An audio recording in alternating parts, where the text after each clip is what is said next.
Shalom, shalom, shalom, shalom, shalom, shalom, shalom, shalom. Alléluia. Shalom à vous mes chers frères et sœurs à travers le monde. Soyez bénis. Que la grâce et la paix du Seigneur soient avec chacun d'entre vous. Je suis dans la joie de nouveau d'être avec vous encore aujourd'hui. Nous sommes le samedi 11 novembre 2023, le Shabbat. Et le Shabbat c'est aujourd'hui. Ah, mes chers frères et sœurs à travers le monde, vous m'avez manqué. Peut-être si moi je ne vous ai pas manqué, vous m'avez manqué. Mais je peux vous assurer que je vais bien. Mon épouse, mes enfants et moi-même, nous allons bien par la grâce de notre Seigneur Yeshua HaMashiach. Comme vous le voyez ici, le tétragramme YHWH. Alléluia. Soyez bénis. Alors, je suis dans la joie et je vous souhaite le shalom de Dieu, la paix de Dieu. Regardez derrière moi. Vous avez quoi là? Shalom, alléluia. Vous avez le shalom de Dieu aussi. Donc que le shalom de Dieu soit avec chacun d'entre vous. Je vous aime mes frères. Vous savez comment je vous aime. Vous savez combien je vous aime. Mais le Seigneur lui-même vous rendra grâce. Et le Seigneur vous témoignera également l'amour que j'ai pour vous. L'amour que j'ai pour l'église de Dieu. Aujourd'hui spécialement, je veux saluer l'église de Nice. Vous, mes frères et sœurs qui sont dans l'église de Nice, je vous salue. Que la grâce et la paix du Seigneur soient avec vous. Merci encore à chacun d'entre vous pour l'accueil chaleureux, l'accueil formidable, l'accueil agréable que vous m'avez réservé lorsque j'étais chez vous le week-end dernier pour le mariage de notre frère Danilo. Vraiment, j'ai été très surpris de l'accueil, de l'enthousiasme qui règne au milieu de vous et de l'amour du Seigneur qui règne au milieu de vous. Je ne peux que vous bénir et que de vous dire de continuer de la sorte, à vous aimer, à vous entraider, à être là les uns pour les autres. Vraiment, c'est ça l'église. L'église, c'est que nous devons être disponibles les uns pour les autres. Et nous devons participer dans l'œuvre de Dieu. Chacun selon ses moyens. Chacun selon sa connaissance, sa sagesse. Être prêt pour l'autre. Être disponible pour l'autre. Être à l'écoute de l'autre. C'est ça la vraie église. C'est l'église que Jésus a bâtie. Ce n'est pas ce que nous voyons aujourd'hui. Dans d'autres communautés, dans d'autres endroits où les gens appellent le bâtiment église et ils oublient le lien fraternel, l'amitié fraternelle, l'amour fraternel qui doit demeurer au sein de l'église. Ils oublient ça. Alors que pour nous, les véritables enfants de Dieu, nous savons que l'église, c'est nous, alléluia. C'est nous qui sommes l'église et le Seigneur habite en nous.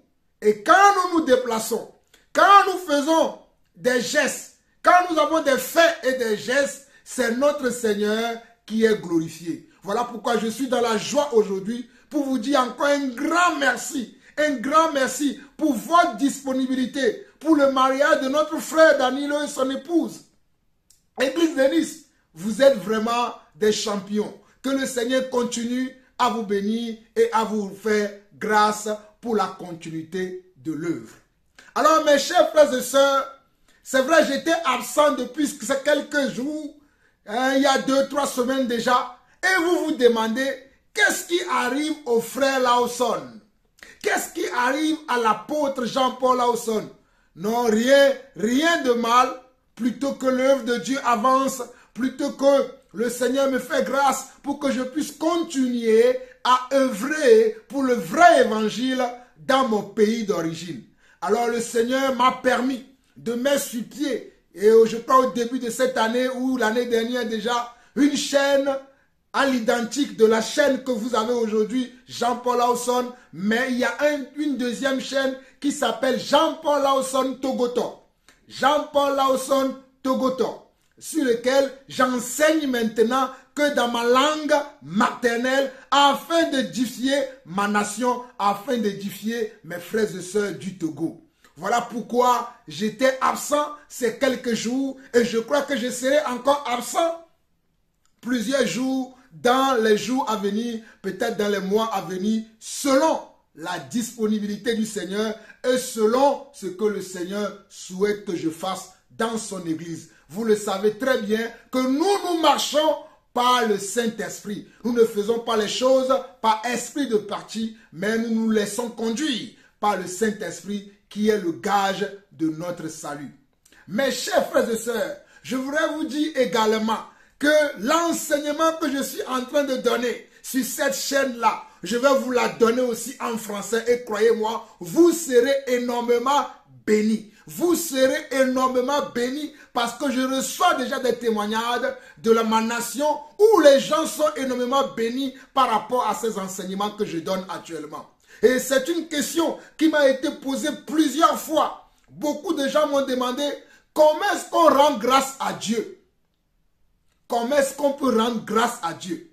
Voilà la question que beaucoup de frères et sœurs m'ont posée dans le passé. Bien évidemment, je les ai répondu. Mais là, actuellement, là, le Seigneur est en train de m'utiliser d'une manière où moi-même je suis étonné afin que je puisse révéler tout ce qui est caché dans l'action de grâce. Je précise bien, tout ce qui est caché dans l'action de grâce. Il y a beaucoup de choses qui sont cachées dans l'action de grâce. Et s'il plaît à Dieu, une fois que je finirai l'enseignement que Dieu m'a mis à cœur concernant les rois que nous voyons dans le livre des rois, je vais entamer cet enseignement. Et ce qui est très bénéfique, c'est que ce sont des petites exhortations de 0 à 25 minutes. Ce sont des petites exhortations de 0 à 25 minutes. Et ça peut aller très vite, mais vous serez bénis. Je vous en rassure. Vous serez énormément bénis. Alléluia. Alors mes chers frères et sœurs, nous allons prier, nous allons dire un mot de prière, puisque vous le savez, notre Seigneur, notre Dieu Yeshua Hamashiach nous a demandé que tout ce que nous fassions, que nous puissions le faire avec quoi? Avec un mot de prière, avec la prière. Alors, joignez-vous à moi, où est-ce que vous soyez, joignez-vous à moi et prions ensemble notre Seigneur et notre Dieu. Père éternel, Dieu d'amour, Dieu de grâce, Dieu de paix, ô Dieu de vie éternelle, nous te bénissons encore pour ce moment, pour ce temps que tu as imparti pour nous, afin que nous puissions partager, afin que nous puissions parler encore de toi et surtout parler de ta parole. Père, nous savons que sans toi nous ne sommes rien et nous te bénissons parce que tu as octroyé ta grâce à chacun d'entre nous afin que nous soyons encore parmi les vivants ce jour et que nous puissions dire un grand merci à toi. Père, merci encore pour toutes tes œuvres dans nos vies, dans nos foyers et dans nos familles respectives.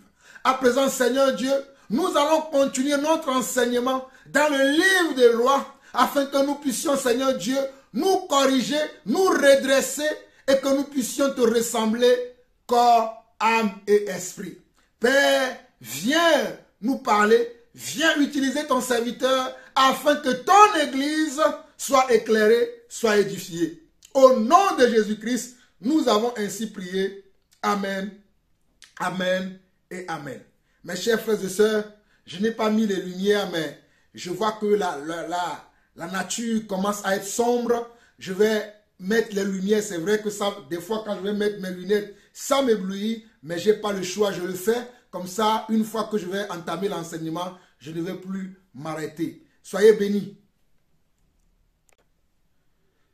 Oui, c'est fait. C'est fait. Vous voyez, c'est mieux hein, avec les lumières autour. La vidéo, elle est d'une bonne qualité. Nous bénissons le Seigneur d'avoir créé aussi la lumière. Alors, nous allons aller dans 1 Roi, chapitre 12. Là où nous sommes arrêtés la dernière fois, nous allons continuer du chapitre 12 de 1 Roi, du verset 25 au verset 33. Après, nous allons entamer le chapitre 13 de 1 Roi. Nous allons lire du verset 1 au verset 8. Et c'est que ces deux passages-là que nous allons voir aujourd'hui. Prenez vos Bibles et joignez-vous à moi afin que nous puissions partager les Écritures. 1 Roi, chapitre 12. 1 Roi, chapitre 12. Le verset 25 au verset 33 dit ceci. Avant de continuer, avant de commencer la lecture, souvenez-vous que la dernière fois nous avons vu que le Seigneur a accompli la prophétie qu'il avait faite au roi comment? Au roi Salomon. Que lorsque un de ses descendants serait sur le trône, alors là, il retirerait le royaume, c'est-à-dire 10 royaumes de ses mains, et il va le donner à une autre personne. Et c'est ce qui est arrivé. Souvenez-vous de là où nous sommes arrivés la dernière fois. C'est là où nous sommes arrivés, où la prophétie que le Seigneur avait donnée à Salomon s'est accomplie, mais pas pas sous le règne de Salomon, mais plutôt sous le règne de son fils Roboam. Parce que Salomon avait désobéi à Dieu. Et la désobéissance de Salomon a entraîné la chute de Salomon et va entraîner la chute de toute sa descendance. Vous voyez, il n'y a que à cause de David, son père, que Dieu a eu pitié, que Dieu a eu de la bonté envers leur famille, envers leur progéniture. À cause de qui? À cause de David, son père, et à cause de l'attitude de David, à cause du caractère de David, à cause du comportement de David. C'est là où nous sommes arrêtés la dernière fois pour vous rafraîchir la mémoire. Alors continuons maintenant et lisons à partir du verset 25 de 1 Roi chapitre 12.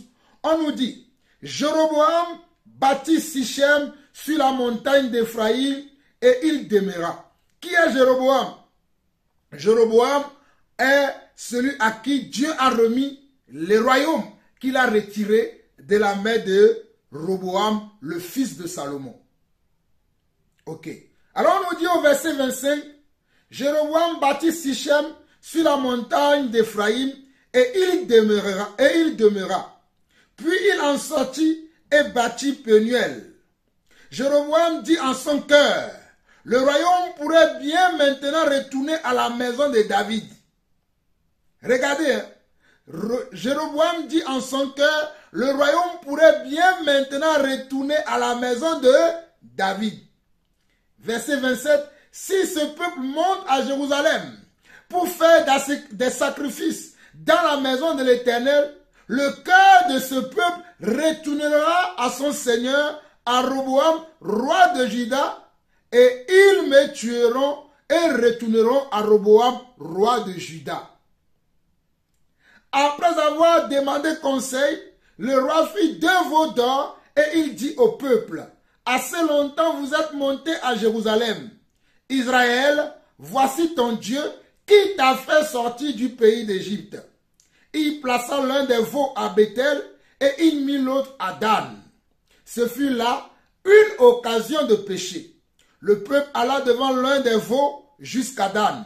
Jéroboam fit une maison de haut lieu et il créa des sacrificateurs pris parmi tout le peuple et n'appartenant point aux fils de Lévi. Il établit une fête au 8e mois, le 15e jour du mois, comme la fête qui se célébrait en Juda. Et il offrit des sacrifices sur l'autel.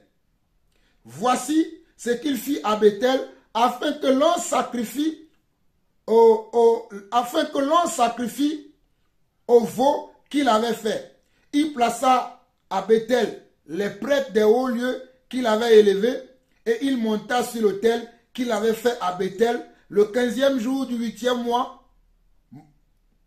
mois qu'il avait choisi de son gré, et il fit une fête pour les enfants d'Israël et il sacrifia sur l'autel pour brûler des parfums. Là, c'était la lecture pour que vous puissiez savoir où est-ce que nous en sommes. Là, maintenant, là, les explications vont commencer. Soyez prêts. Jéroboam bâtit Sichem sur la montagne d'Éphraïm et il y demeura, puis il sortit et bâtit Penuel. Jéroboam dit en son cœur, le royaume pourrait bien maintenant retourner à la maison de David. Si ce peuple monte à Jérusalem pour faire des sacrifices dans la maison de l'Éternel, le cœur de ce peuple retournera à son seigneur, à Roboam, roi de Juda, et ils me tueront, et retourneront à Roboam, roi de Juda. Regardez la réflexion de Jéroboam. Jéroboam, que Dieu avait choisi pour punir le péché de comment? Le péché de Salomon. Pour punir le péché de Salomon, Dieu a choisi qui? Dieu a choisi Jéroboam. Et il va le placer sur les 10 royaumes. Les 10 royaumes qu'il a retirés de Roboam, le fils de Salomon. Il va placer Jéroboam sur ces 10 royaumes-là. Jéroboam ne savait pas que Dieu allait le choisir. Jéroboam n'avait aucune idée qu'il serait un jour un roi pour dominer sur ces royaumes-là, pour régner sur ces royaumes-là. Il ne le savait pas. Et un jour, il a rencontré un homme de Dieu. Alléluia. Il a rencontré un prophète de Dieu qui a prophétisé sur sa vie. Mais cette prophétie-là venait de la part de Yeshua, venait de la part de Dieu, parce que Dieu devait accomplir comment? La prophétie. Ce qu'il avait dit à Salomon. Souvenez-vous des parties précédentes afin que vous soyez avec moi. Mais, regardez les réflexions de Jéroboam. Regardez les réflexions de Jéroboam. Dieu a promis qu'il ne nous abandonnera jamais. Dieu a promis que c'est lui qui nous a choisis. C'est lui qui nous fera comment? Devenir des hommes justes, des hommes fidèles, des hommes saints, des hommes droits. Alors là, nous n'avons pas le droit de nous inquiéter de ce qui arrivera le lendemain. Car le Seigneur lui-même nous a promis également dans sa parole que le lendemain prendra soin de lui-même.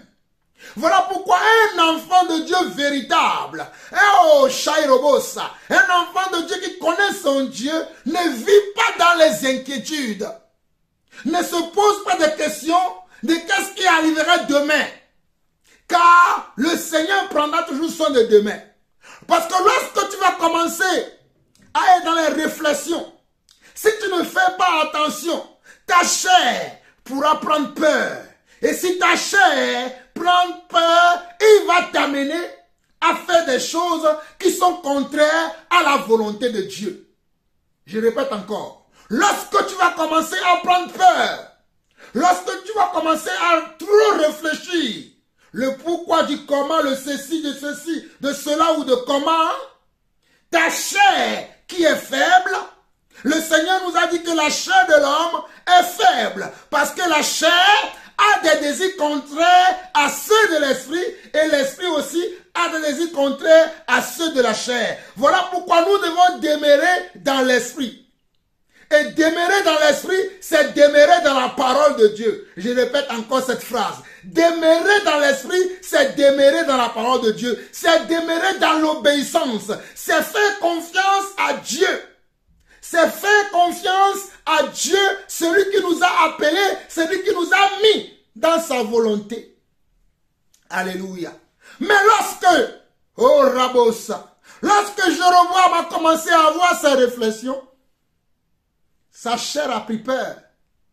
Et il s'est dit dans sa tête, oh, si je laisse ce peuple qui peut aller faire des va-et-vient, c'est-à-dire, ils peuvent retourner dans les 2 royaumes qui sont restés à Roboam, dont la capitale se trouve à Jérusalem, où là-bas il y a un temple, il y a le temple de Dieu, où les gens vont adorer là-bas, les gens vont faire les sacrifices là-bas, et les gens peuvent aller là-bas. Si je ne les empêche pas d'y aller là-bas, un jour, ils se retourneront contre moi. Et ils me chasseraient, ils me tueraient même, afin de retourner vers Roboam. Mais ce que Jéroboam a oublié, ce n'est pas lui qui a voulu cette situation. Ce n'est pas lui qui a Shairabo Karama Habayasata. Que quelqu'un reçoive cette parole. Ce n'est pas lui qui a voulu cette situation. Mais c'est Dieu qui a voulu que les choses soient ainsi. C'est Dieu qui a voulu la séparation du peuple. Mon frère, ma soeur, je vais te dire aujourd'hui que quelquefois, Dieu peut créer des séparations dans ta vie. Dieu peut créer des séparations dans ta vie pour ton bien-être, pour que ta volonté soit faite dans ta vie, pour qu'on puisse savoir qu'il est lui, le Dieu qui dirige ta vie. Ne cherche pas à occulter de ta vie la volonté de Dieu. Ne cherche pas à occulter de ta vie ce que Dieu a préparé pour toi. Quelquefois, je dis encore, les séparations sont utiles pour notre développement spirituel, pour notre croissance spirituelle, pour notre épanouissement spirituel, pour notre bien-être, pour que nous soyons comment? Sans crainte, sans inquiétude. Des fois, il faut que nous nous séparons de certaines personnes. Jéroboam se dit que comme ce peuple-là était avec Roboam, mais que Dieu les a séparés et il les a mis avec moi, je dois créer quelque chose pour les occuper. Je dois faire quelque chose pour les occuper. Sinon, ils retourneraient comment? À Roboam. Ils vont me tuer et après ils vont retourner à Roboam. C'est les réflexions que Jéroboam faisait. Regardez bien, Roboam, Jéroboam. J'aime bien les deux noms là. Roboam, Jéroboam. Jéroboam pensait que s'il ne créait pas quelque chose pour retenir les enfants de Dieu, ils vont retourner comment? À Roboam. Mais Jéroboam a oublié que ce n'est pas à cause de lui que ces gens-là sont venus au Shairaba. Ce n'est pas à cause de lui que ces 10 royaumes lui ont été donnés. Mais c'est parce que Dieu a décidé de lui donner ces 10 royaumes-là. Voilà pourquoi la Bible dit dans le livre de Romains, oh alléluia, chapitre 9, oh alléluia, le Seigneur dit, je fais grâce à celui à qui je fais grâce. Il ne s'agit pas ni de celui qui veut, ni de celui qui court, mais il s'agit de celui qui, oh, Maïtoroba, Rebei Ramahaya, Maïkorobro Isete, Rikaramaya Sanana Makaria. Moi, j'ai obtenu grâce devant Dieu, alléluia, pour être un serviteur comme des serviteurs qui ont servi avant moi. C'est-à-dire les apôtres. Voilà pourquoi Dieu m'a donné le ministère d'apostolat afin que j'exerce comme les apôtres qui ont exercé avant moi. Je n'ai pas demandé. Il m'a été donné à mon insu lorsque je n'étais qu'une masse informe au sein, oh alléluia, dans le sein de ma mère. Dieu m'avait appelé, il m'avait choisi et il m'avait élu pour un temps comme celui-ci, afin que j'annonce l'évangile véritable avec certitude et avec efficacité. Pourquoi je vais m'en inquiéter? Qu'il y aura des gens qui ne vont pas me suivre. Il y aura certains qui vont me suivre. Ce n'est pas parce que je suis beau. Ce n'est pas parce que je suis intelligent. Ce n'est pas parce que je suis sage, mais parce que c'est lui qui a décidé. Il a décidé que toi, Jean-Paul, c'est comme ça que je vais t'utiliser. Alors, c'est ce que Jéroboam devait comprendre, que ce n'était pas par rapport à sa beauté. Ce n'était pas par rapport à son intelligence. Ce n'était pas par rapport à ses études. Ce n'était pas par rapport à son origine. Ce n'était pas par rapport au Raïba Karibaya Santaraba. À ce qu'il sait faire ou à ce qu'il ne sait pas faire. Je dis bien, ce n'était pas par rapport à ce qu'il sait faire ou à ce qu'il ne sait pas faire que Dieu l'a choisi. Mais Dieu l'avait choisi parce qu'il devait punir Salomon. Et il l'avait choisi pour que lui soit l'instrument. L'instrument avec lequel lui il a décidé de punir Salomon. Lui, il a décidé de maudire Salomon. Il était juste l'instrument que Dieu avait choisi. Alléluia. Mon frère, comprenons. Mon frère, mes soeurs, comprenons que nous sommes que des instruments dans les mains du Seigneur. Un instrument ne peut pas dire à son maître, pourquoi tu m'utilises de cette manière-là? Pourquoi tu m'utilises de cette manière-là? Peut-être le Seigneur va t'utiliser pour un petit moment. Et après, il te laissera. Mais c'est ce que le Seigneur a décidé. Quel est ton problème là-dedans? Pourquoi tu vas chercher des échappatoires pour sortir de la main du Seigneur? Peut-être le Seigneur va t'utiliser pour un petit moment, pour des petites choses, pour des choses que peut-être toi tu vois que c'est inutile, mais pour Dieu c'est utile, alléluia.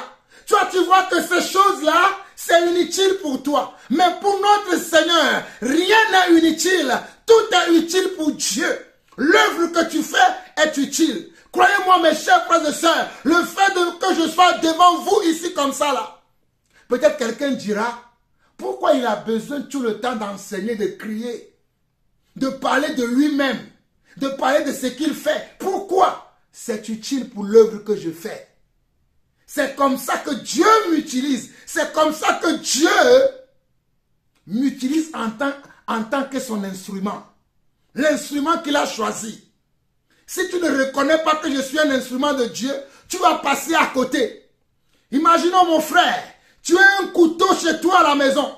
Tu as besoin du couteau. Mais tu dis, la forme de ce couteau-là ne me plaît pas. La manche de ce couteau-là ne me plaît pas. Oh, je ne sais pas. L'acier de ce couteau-là ne me plaît pas. Mais pourtant, tu as besoin d'un couteau. Tu as besoin d'un couteau et tu as le couteau. Mais tu dis, la forme ne me plaît pas. La manche ou le manche, on dit, ne me plaît pas. L'acier, là où il y a la lame. Oh, je ne l'aime pas. Donc, tu vas rester comme ça, sans couper tes viandes, sans couper tes condiments, sans couper tout ce dont tu as besoin de couper. Mais à cause de quoi? À cause du rejet. Tu as rejeté le couteau que tu as. Tu as rejeté l'instrument que tu as. Alors mon frère, ma soeur, ne rejette pas le serviteur de Dieu que Dieu t'a donné. Ne rejette pas la servante de Dieu que Dieu t'a donné. Ne rejette pas l'instrument que Dieu utilise pour te façonner, pour te donner une forme. Oh Rabaya. Mandaïra Makaba. Robo Saramaha Rabayaria. Ne rejette pas l'instrument que Dieu utilise pour te donner une forme. Peu importe comment Dieu l'utilise, peu importe comment il se compose cet instrument, sache seulement que c'est un instrument de Dieu. Sache seulement que c'est un instrument de Dieu. Et toi, assure-toi seulement qu'il dit les paroles de Dieu, qu'il dit la vérité, qu'il est juste et qu'il est droit. Assure-toi seulement de cela. Si tel est le cas, alors vas-y. Suis cet instrument et tu verras, ta vie va changer. Jéroboam, au lieu d'avoir confiance au Dieu qu'il a appelé, sans savoir ce qu'il était capable de faire ou de ne pas faire, va commencer à avoir des idées. Et il va prendre peur et il va créer des statues. Il va créer comment? Des statues. Lisons encore la parole. Au verset 27, on nous dit, nous sommes bien dans 1 Roi 12. Si ce peuple monte à Jérusalem pour faire des sacrifices dans la maison de l'Éternel, le cœur de ce peuple retournera à son seigneur, à Roboam, roi de Juda, et ils me tueront et retourneront à Roboam, roi de Juda. Après avoir demandé conseil, le roi fit 2 veaux d'or et il dit au peuple, assez longtemps vous êtes montés à Jérusalem. Israël, voici ton Dieu qui t'a fait sortir du pays d'Égypte. Regardez ce que Jéroboam va faire. Comme il a eu comment? Des pensées néfastes. Il a été effrayé dans ses pensées. Alors, la chair va commencer à lui suggérer des choses à faire. À demander des conseils à des gens qu'il ne faut pas. Mon frère, ma soeur, je vais te dire aujourd'hui que ce n'est pas à tout le monde qu'on peut demander des conseils. Il y a des gens à qui tu vas demander des conseils, ils vont t'éloigner, ils vont t'égarer, ils vont faire que tu vas faire naufrage par rapport à la foi, parce qu'ils ne sont pas des bonnes fréquentations pour toi, ils ne sont pas des bonnes compagnies pour toi. Ce n'est pas au rabo, rabaya, rabaya, rabaha. Oh, maïkoroba. Seigneur, je suis un instrument que tu utilises, mais c'est fort, Rabakaraboya. Eh, mes frères, oh Seigneur, c'est tellement fort que je le sens même dans mon ventre. Je te dis, mon frère, ma soeur, que tu ne sais, si tu ne fais pas attention, Il y a des gens que tu vas vouloir suivre. Il y a des gens qui vont te donner des conseils, qui vont te diriger. Mais ce ne seront pas des bonnes personnes pour toi. Ils vont t'amener dans les choses que Dieu ne veut pas. Ils vont te donner des conseils que Dieu ne veut pas. Et ces conseils-là vont t'attirer des ennuis. C'est le cas de Jéroboam. Jéroboam va aller voir, comme Roboam aussi l'a fait. Il a demandé à des conseils aux gens avec qui il a grandi, à ses amis, au lieu de consulter un serviteur de Dieu authentique, vrai. Voici la même erreur que Jéroboam va faire. Il va aller demander des conseils à des amis, aux gens qui sont proches de lui. Et ils vont lui dire, comme le peuple a l'habitude d'aller à Jérusalem pour sacrifier des veaux, des animaux là-bas, pour aller voir les sacrificateurs là-bas, il serait préférable que toi aussi tu aies un temple ici. Il serait préférable que toi aussi tu aies un temple ici, afin qu'il n'aille plus à Jérusalem. Mon frère, ma soeur, quel est ton problème? Si pour l'instant, les gens là ont besoin d'aller là-bas, pourquoi toi tu veux les retenir? Ce n'est pas toi qui dois les retenir, mais c'est Dieu qui doit les retenir. Moi, j'attends que Dieu retienne les gens qui doivent marcher avec moi. Je ne retiens jamais personne. Voilà pourquoi je suis souvent seul. Je laisse les gens aller où ils veulent. Je ne retiens pas les gens. Ne retenons pas les gens. Même quand je vois des fois que certains font semblant d'être avec moi, moi-même je les libère. Allez-y. Allez où vous voulez. Partez. Laissez-moi tranquille. Laissez-moi seul. Car vous n'êtes pas vrai avec moi. Vous n'êtes pas correct avec moi. Vous n'êtes pas juste avec moi. Vous n'êtes pas droit avec moi. Alors allez où vous voulez. Mais Jéroboam, lui, il veut retenir les gens. Il veut retenir les gens. Et en cherchant à retenir les gens, il va créer comment? Des faux dieux. Il va créer des faux dieux. Jusqu'à même créer des faux sacrificateurs. Il a même créé des faux sacrificateurs. Après avoir créé des faux dieux, des faux temples, comme nous le voyons de nos jours. Des faux temples, des fausses églises, de la même manière que Jéroboam aussi avait créé à son temps un faux temple avec des faux sacrificateurs. Écoutez-moi très bien, mes chers frères et sœurs.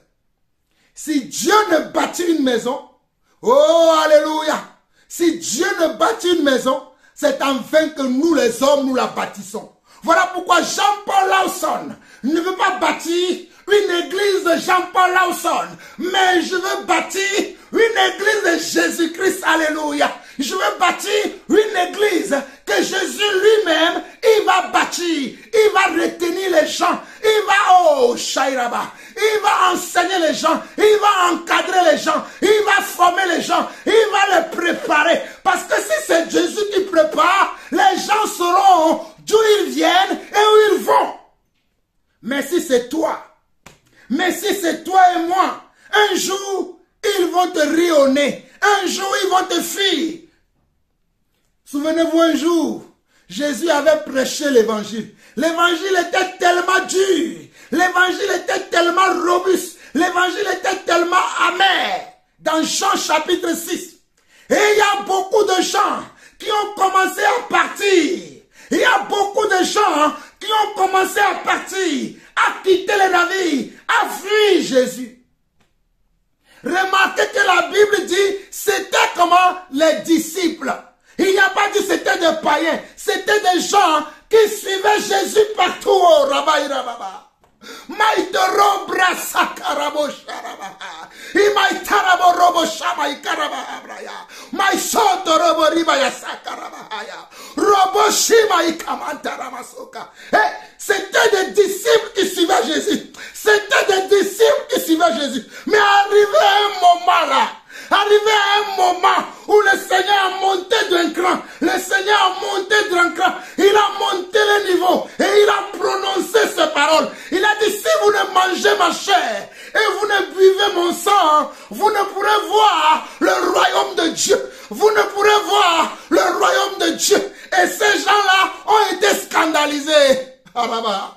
Ils ont été scandalisés. Ils ont dit, mais qu'est-ce qu'il raconte aujourd'hui? Il a peut-être bu un peu de vin.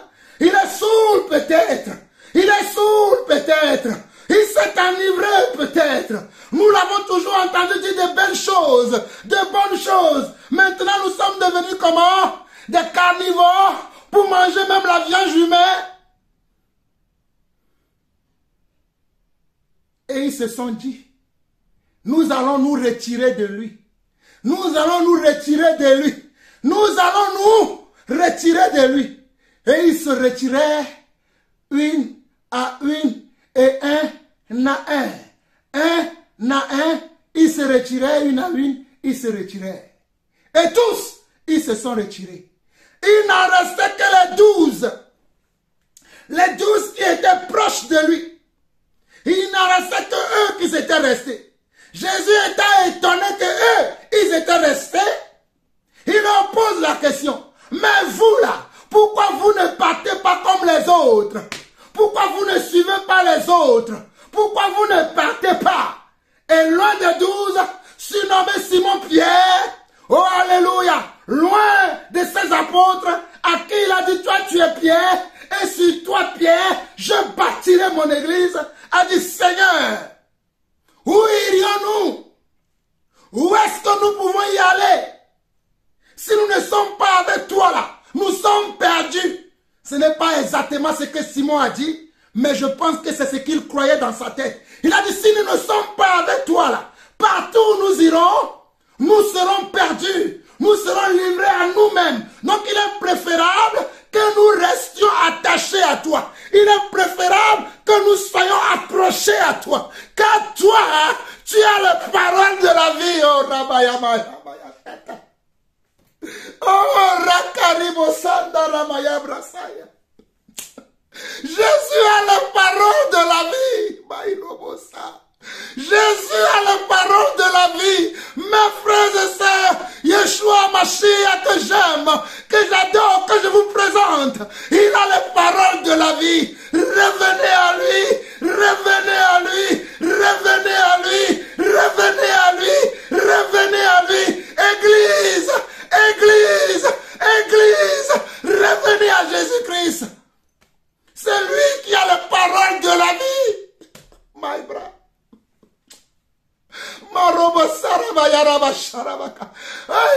Mes frères, Jésus a la parole de la vie. L'homme de Galilée, alléluia. L'homme de Galilée, alléluia. Il a les paroles de la vie. Il a les paroles de la vie. Il est le chemin, la vérité et la vie. Où irions-nous? Où irions-nous? Où irions-nous? Où est-ce que nous pouvons aller sans Jésus?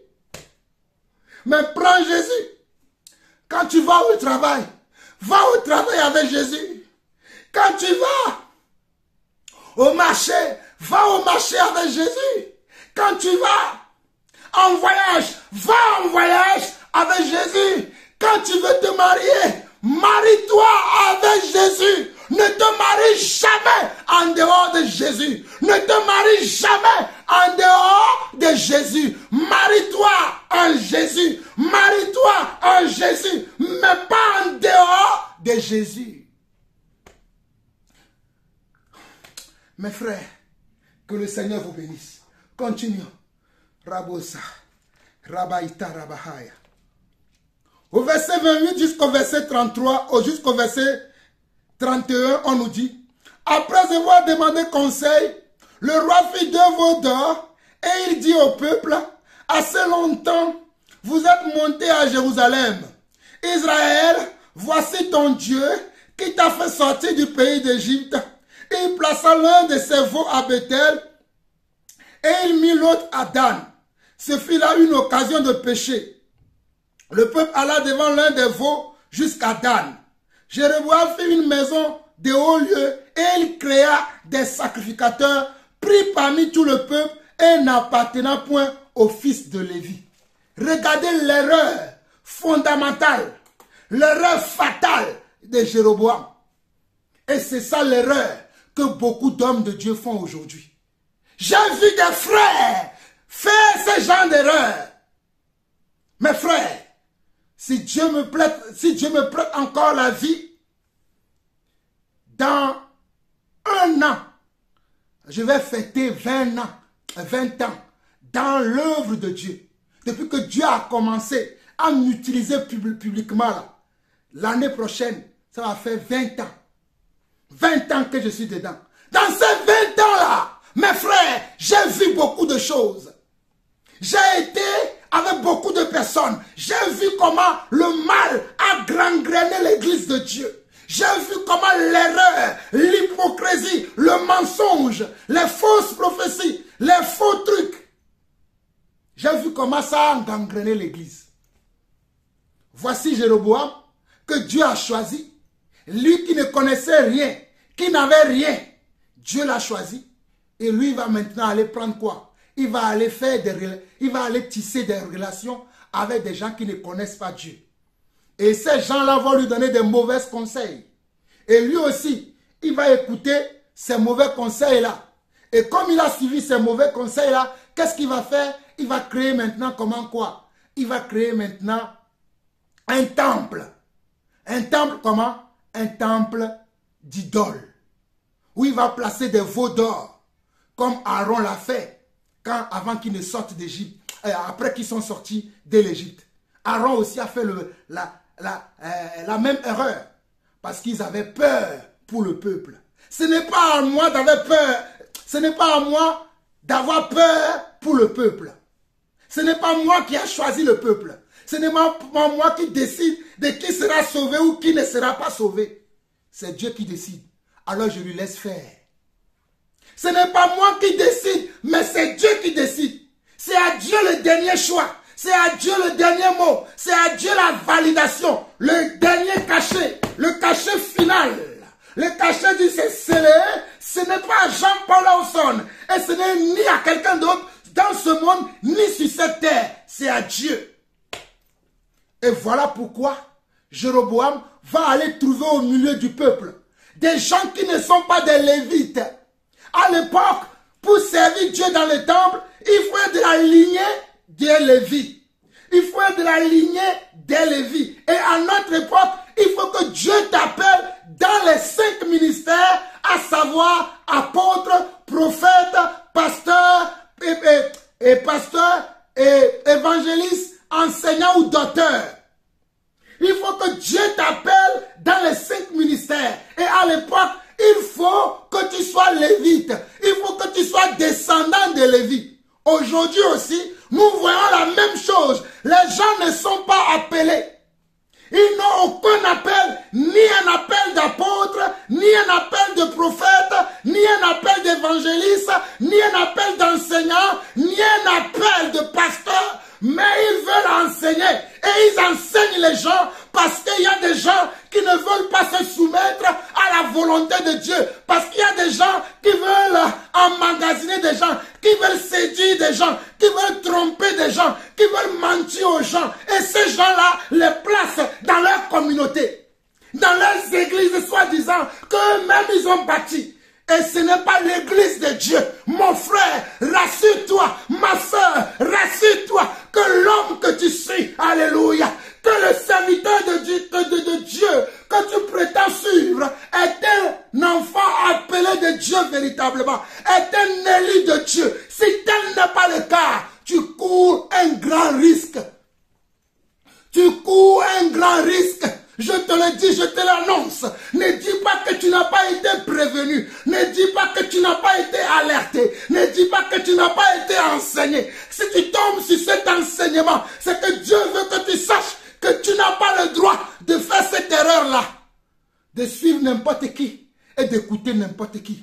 Croyez-moi, Jean-Paul Lawson ne suit pas n'importe qui. Jean-Paul Lawson ne marche pas avec n'importe qui. Jean-Paul Lawson ne prie pas avec n'importe qui. Je peux vous fréquenter dans le but de faire de vous des enfants de Dieu véritables. Mais vous n'allez pas influencer ma vie. Je vous le dis aujourd'hui. Quand vous me voyez aller de gauche à droite, mon but, c'est d'influencer les autres. Ce n'est pas que les autres m'influencent moi. Je suis né pour être un influenceur. Je suis né pour être celui qui peut impacter vos vies.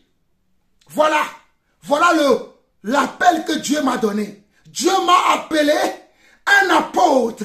Il m'a appelé en tant qu'apôtre, afin que je baptise des gens, afin que je baptise des églises. Mais ce n'est pas les églises qui vont me baptiser moi, mais c'est moi qui dois baptiser les églises. C'est moi qui dois bâtir des églises. Voilà pourquoi je sais qui m'a appelé et que quand je parle en connaissance de mon appel et de ce que je suis. Même si ça vous fait mal, vous pouvez tourner, vous pouvez sauter, vous pouvez faire tout ce que vous voulez. Tant que vous ne vous soumettez pas là, vous n'avancerez jamais. Quand vous avez des serviteurs de Dieu, authentiques, vrais, suivez-les. Voilà Jéroboam qui va écouter ses amis, qui va écouter ses frères, qui va écouter comment ses semblables, au lieu d'avoir un homme de Dieu qui doit écouter et qui va l'aider dans sa vie. Beaucoup d'entre vous qui me suivez, vous êtes encore comme Jéroboam. Lorsque nous parlons, vous ne voulez pas écouter. Vous préférez suivre les conseils de vos amis, les conseils de soi-disant vos proches, ceux qui vous connaissent mieux que nous. Croyez-vous que vos amis vous connaissent mieux que Dieu? C'est une question que je vous pose.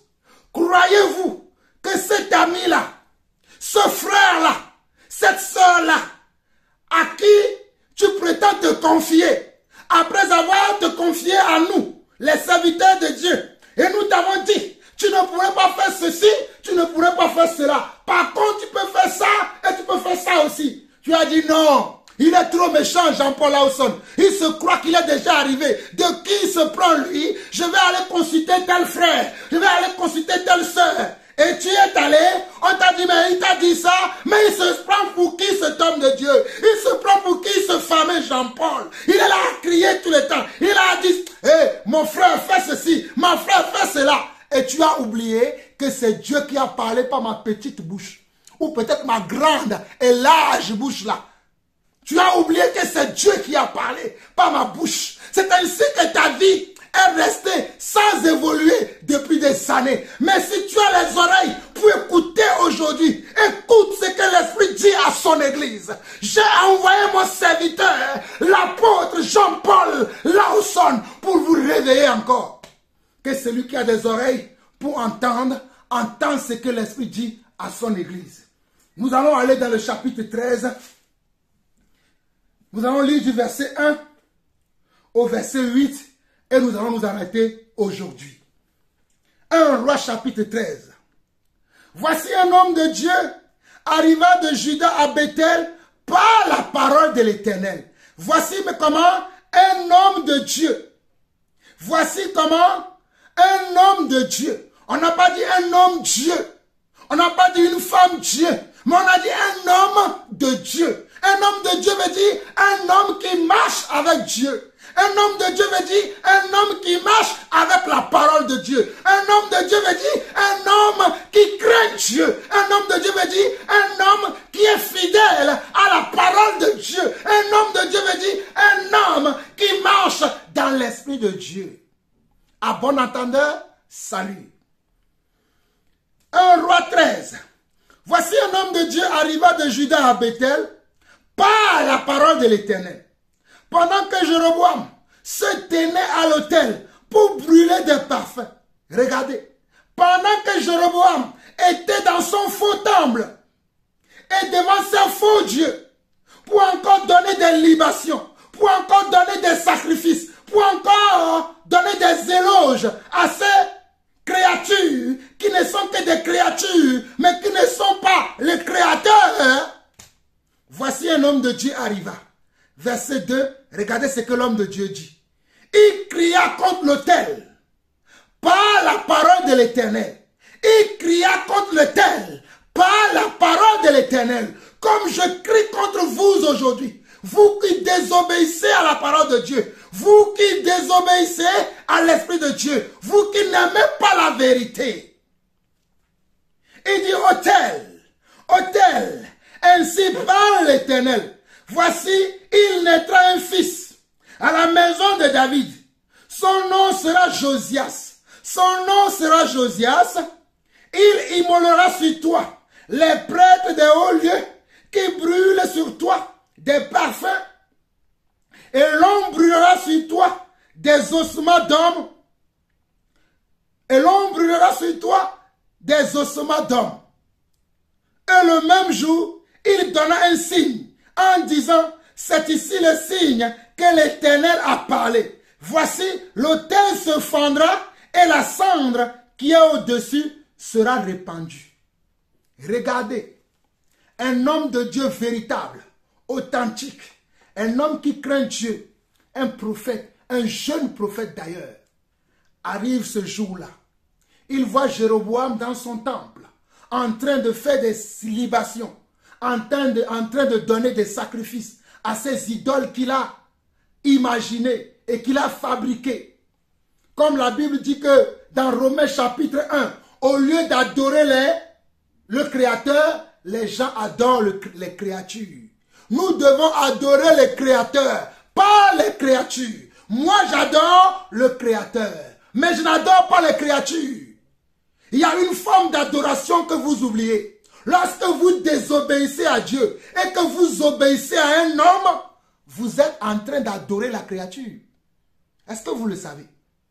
Lorsque vous désobéissez volontairement, vous désobéissez à Dieu pour adorer les paroles, pour boire les paroles, pour manger, pour appliquer les paroles hors sens, les paroles dépourvues de sens, les paroles qui ne sont pas les paroles de Dieu, pour aller accomplir ces choses, au lieu de marcher selon les Écritures, vous adorez la créature.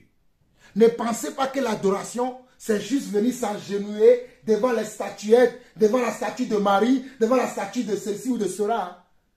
Ne pensez pas que c'est ça. Hein? Ce n'est pas que ça.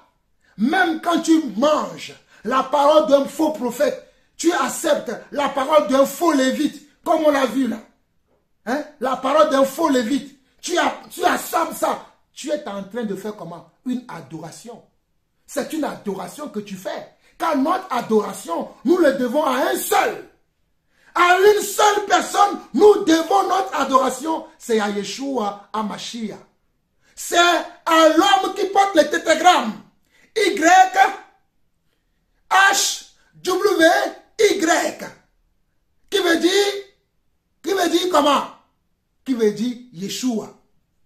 Qui veut dire Yeshua. C'est à lui seul que nous devons l'adoration. Qui veut dire Adonai. C'est à lui seul que nous devons l'adoration. Qui veut dire Hachem. C'est à lui seul que nous devons l'adoration. Qui veut dire Elohim. C'est à lui seul que nous devons l'adoration. Qui veut dire Yahvé. C'est à lui seul que nous devons l'adoration. Qui veut dire Zebaoth. C'est à lui seul. À lui seul. À lui seul. À lui seul que nous devons l'adoration. Mais voyez-vous aujourd'hui, vous adorez des choses qu'il ne faut pas adorer. Alors, lorsque Jéroboam était dans son temple, en train d'adorer, de préparer sa libation, de mettre ces sacrifices qu'il a préparés à donner à ses créatures, voilà l'homme de Dieu véritable qui arrive et qui lui donne cette parole. Et qui lui dit, autel, autel, ainsi parle l'Éternel. Voici, il naîtra un fils à la maison de David. Son nom sera Josias. Il immolera sur toi les prêtres des hauts lieux qui brûlent sur toi des parfums. Il dit, ceux-là qui brûlent ces parfums-là, ils seront immolés. Immolés veut dire ils seront tués. Ils seront comment? Terrassés. Ils seront mis par terre. Et aujourd'hui, c'est la même chose que Jean-Paul fait. Sauf que moi, je ne le fais pas physiquement, mais je le fais au travers de la parole que Dieu m'a donnée. La parole que je donne là, c'est cette parole qui vous tue. C'est cette parole qui vous immole. Parce que je suis là pour arracher, pour détruire et pour planter les choses qui doivent être plantées. Je dois arracher comment? Les mauvaises herbes. Je dois arracher les mauvaises compréhensions, les mauvaises interprétations, les mauvaises intelligences, les mauvaises sagesses, les mauvaises choses qui vous ont été enseignées. Je dois les enlever tous. Et tout et maintenant enseigner ce qui est vrai. Et je le fais avec ma bouche. Pas dans la violence. Même si vous sentez une violence, c'est une violence spirituelle. Ce n'est pas une violence dans la chair. De main à main. Non, tu n'as rien compris, frère. Tu n'as rien compris, ma soeur. Ce n'est pas une violence dans la chair où on se tire. Non, la violence, elle est spirituelle. Que le Seigneur t'aide à comprendre. Alors, le prophète va dire au verset 3. Et le même jour, il donna un signe en disant, c'est ici le signe que l'Éternel a parlé. Voici l'autel se fendra et la cendre qui est au-dessus sera répandue. Alors le prophète va donner un signe. Il va dire, voici le signe que ce que je viens de dire là sera accompli. C'est que l'autel sur lequel vous donnez des sacrifices, vous donnez les libations, il sera fendu en deux par la parole de l'Éternel. Cet autel-là sera fendu en deux par la parole de l'Éternel. Faites attention à vous, faites gaffe à vous, faites attention à vous, l'autel se fendra en deux. Et regardez ce que Jéroboam va faire. Jéroboam n'a pas pris peur, hein? Il est téméraire, hein? Il est courageux. Regardez, verset 4. Lorsque le roi entendit la parole, quel roi? Le roi Jéroboam, entendit les paroles que l'homme de Dieu avait criées contre l'autel de Béthel, il avança la main de dessus l'autel en disant, saisissez-le. Et la main que Jéroboam avait étendue contre lui devint sèche et il ne put la ramener à lui. Oh, la main que Jéroboam avait tendue pour attraper l'homme de Dieu véritable, l'homme de Dieu authentique, qui est le jeune prophète, qui est venu donner cette prophétie. Lorsque Jéroboam a étendu sa main pour l'attraper, la parole de Dieu déclare que la main de Jéroboam est devenue sèche. La main de Jéroboam est devenue sèche. Alors, mon frère, dans le nom de Yeshua, ma soeur, dans le nom de Yeshua, je déclare sur ta vie aujourd'hui que si tu marches selon la parole de Dieu, si tu marches selon la vérité de Dieu et que l'ennemi veut atteindre ta vie, oh alléluia, que l'ennemi soit confondu, que l'ennemi soit confondu, que l'ennemi soit confondu, que l'ennemi soit confondu. On n'attrape pas les enfants de Dieu. On n'attrape pas les enfants de Dieu. Nous sommes insaisissables. Nous sommes indétrônables. Nous sommes indéboulonnables. Nous sommes Shaikarabaraba. Robo, Rima, Ita, Raka, Masonda, Maikaramaya Saraba, Moroba Yamashirabe, Iraba Yaraba Saraba, Robo Sharaba, Yarashita Rakaria, Rikamando, Maira Sande, Rekei Rabasaya. Excusez-moi, c'est fort. Je ne peux pas retenir le Saint-Esprit. Quand il veut s'exprimer, je libère. Oh, alléluia. On ne saisit pas un enfant de Dieu véritable. Un enfant de Dieu véritable, lorsque l'ennemi veut te saisir, Dieu bloque. Alléluia. Dieu bloque la main de l'ennemi. Dieu bloque les manigances de l'ennemi contre toi, contre ta famille, contre tes enfants, contre tout ce que tu aimes. Dieu ne pourra jamais te laisser à la merci de tes ennemis. À moins que tu ne marches pas dans la voie de Dieu. À moins que tu aies désobéi à Dieu. Mais si tu restes véritablement dans la parole de Dieu, sans tourner à gauche, sans tourner à droite, sans regarder en arrière, mais tu es toujours fixé devant ton objectif, ton ennemi ne pourra jamais t'atteindre. Crois-moi, je suis le résultat de cela. Beaucoup ont pensé que la chaîne Jean-Paul Lawson serait fermée.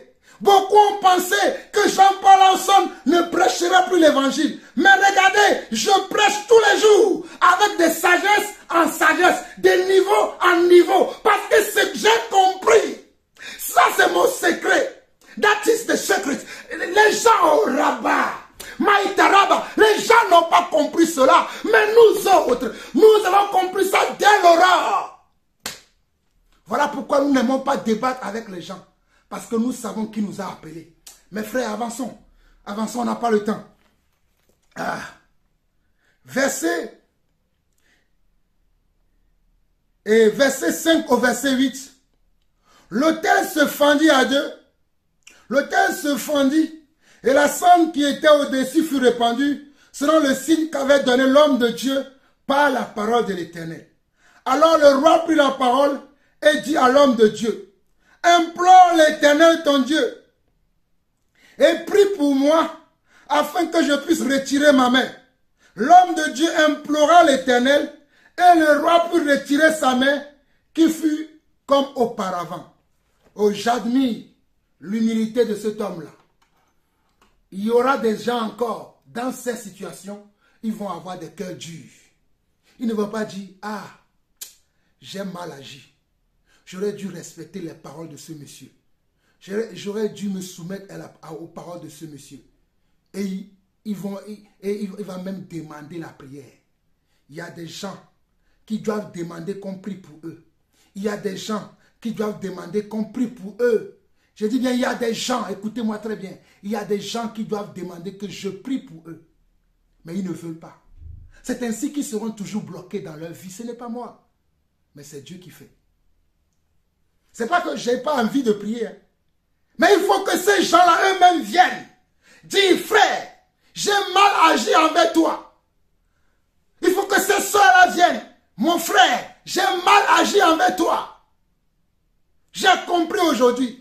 Implore ton Dieu pour moi, pour que ma vie soit libérée, pour que ma vie soit libérée, pour que mon ministère soit libéré, pour que ma grâce soit libérée, pour que mon mariage soit libéré, pour que mon foyer soit libéré, pour que Shairaba, Matoraba Kabra Satara, Ikarabashanda Brazairaba, Robo Shirabaka. Hé, mes frères, que Dieu nous prête vie. Il y a des choses que je dis aujourd'hui. Les gens pensent que je suis en train de raconter des récitations. Vous le verrez vous-même s'accomplir. Car je connais le Dieu que je sers. Moi, je ne sers pas une créature. Je ne sers pas des créatures. Mais je sers le Créateur. Et je sais quelle est la parole que le Créateur m'a donnée. Lorsqu'il m'a appelé à Reboraba. Il m'a dit, ils te feront la guerre. Mais ils ne te vaincront pas. Car je serai avec toi pour te délivrer. Je te délivrerai de la main des méchants. Je te sauverai de la main des violents. Je rendrai ton front dur. Et le Seigneur, c'est lui qui a rendu mes fronts durs.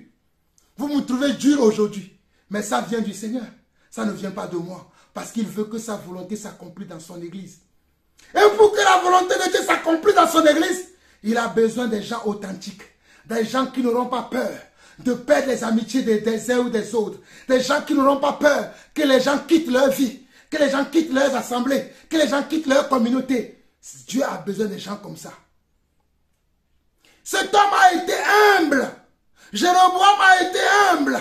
Il est allé vers l'homme de Dieu, le jeune prophète, et il a demandé, prie pour moi, implore ton Dieu pour moi, implore ton Dieu pour moi, afin qu'il m'accorde sa faveur, afin qu'il m'accorde sa miséricorde. Et c'est ce qui a été fait. Et sa main est redevenue normale. Et sa main est redevenue normale. Et sa main est redevenue normale. Et sa main est redevenue normale. Mon frère, ma soeur, veux-tu que ta vie redevienne normale? Beaucoup d'entre vous là, depuis des années, Dieu me rend témoignage de vos vies. Vos vies sont bloquées. Ce n'est pas Jean-Paul Lawson qui a bloqué. Mais c'est parce que j'ai prêché un jour. Et vous vous êtes rebellés contre ce que j'ai prêché. Parce que j'ai dit la vérité un jour. Et vous vous êtes rebellés. Parce que conduit par le Seigneur, j'ai déclaré simplement la parole de Dieu telle que ça doit être déclaré. Et vous, dans votre cœur, vous vous êtes rebellés. Dieu l'a vu. Dieu l'a vu. Même si les hommes n'ont pas vu. Croyez-moi, quelquefois même les hommes voient. Mais même si les hommes n'ont pas vu, Dieu lui l'a vu. Il a dit, c'est ainsi que tu te comportes envers mon serviteur, envers mon instrument que tu as choisi, que j'ai choisi. Envers mon instrument que j'ai choisi, c'est ainsi que tu te comportes. Tu verras. C'est ainsi que vous êtes restés là bloqués. Si vous demeurez dans l'orgueil, vous allez mourir dans l'orgueil. Si vous demeurez dans l'orgueil, vous mourrez dans l'orgueil. Repentez-vous, revenez à Dieu. Repentez-vous, revenez à Dieu. Repentez-vous, revenez à Dieu. Lisons le verset 6 au verset 8 et nous allons clôturer maintenant. Alors le roi prit la parole et dit à l'homme de Dieu, implore l'Éternel ton Dieu et prie pour moi afin que je puisse retirer ma main. L'homme de Dieu implora l'Éternel et le roi put retirer sa main qui fut comme auparavant. Le roi dit à l'homme de Dieu, entre avec moi dans la maison, tu prendras quelque nourriture et je te donnerai un présent. L'homme de Dieu dit au roi, quand tu me donneras la moitié de ta maison, je n'entrerai pas avec toi, je ne mangerai point de pain et je ne boirai point d'eau dans ce lieu-ci. Alléluia. Amen, amen et amen. Beaucoup d'entre vous, lorsque vous allez appliquer ce que je viens de dire là, vous allez m'inviter à nouveau de venir marcher avec vous dans vos ministères. Mais Dieu m'en a déjà parlé. Je ne marcherai plus jamais avec vous. Je ne marcherai plus jamais avec vous. C'était dans vous. Vous allez vouloir m'offrir des présents. Je ne prendrai pas des présents car je sais qui m'a appelé, qui m'a envoyé et quel est le mot qu'il m'a donné. Le mot d'ordre qu'il m'a donné, je le sais, je l'entends tous les jours. Je dois marcher dans ses voies, écouter ce qu'il m'a dit et faire exactement comme il m'a dit. Sans me détourner ni à gauche ni à droite. C'est une bonne chose de vouloir inviter un frère, de vouloir bénir un frère. Mais ce n'est pas toutes les bénédictions que le Seigneur voudrait que je prenne ou bien que nous acceptions. Il y a certains genres de bénédictions que Dieu ne veut pas. Il y a certains genres d'union. Je répète encore, il y a certains genres d'union, de partenariat que Dieu ne veut pas pour nous. Oh, alléluia! Tous les partenariats ne sont pas bons pour les enfants de Dieu. Oh, tous les maîtres d'association ne sont pas bons pour les enfants de Dieu.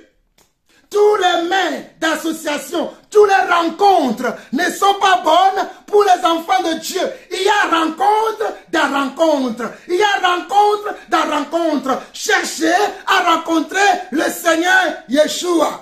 Oh, alléluia. Cherchez à rencontrer le Seigneur Yeshua. Je vous l'ai dit, cherchez à rencontrer le Seigneur Yeshua. C'est lui que j'ai rencontré. C'est lui que j'ai rencontré. L'homme de Galilée. L'homme de Galilée. L'homme de Galilée. Rabosa. Mradarabaha. Braisa tarabo. Robosate. Ikaraba. Mandori bayerese. Irama ishanda raboria. Moike raba isanda. Mandere ikaramaharia. Oshai karaba yasaria. Père, bénis quelqu'un quelque part. Bénis un frère, bénis une soeur. Bénis ton église.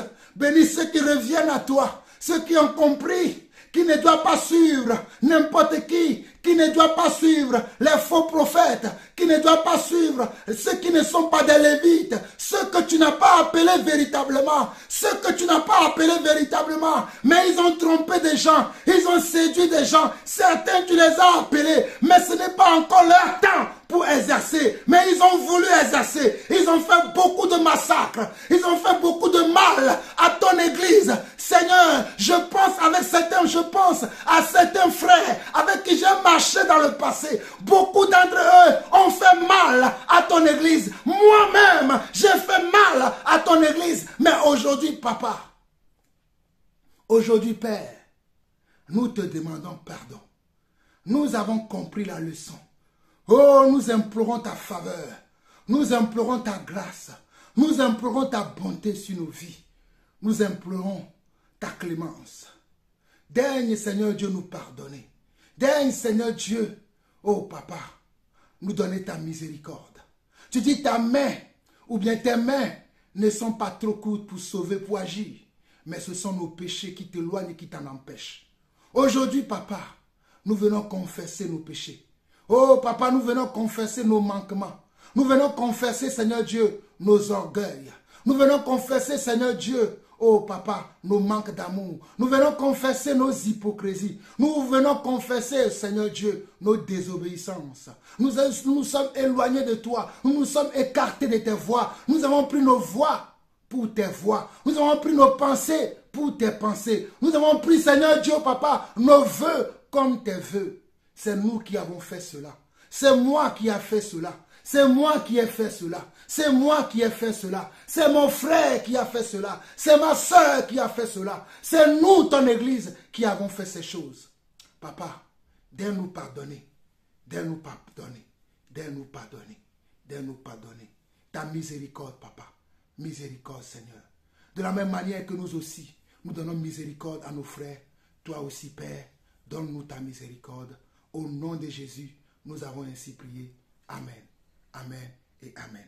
Je vous aime, mes chers frères et sœurs. Je m'arrête là.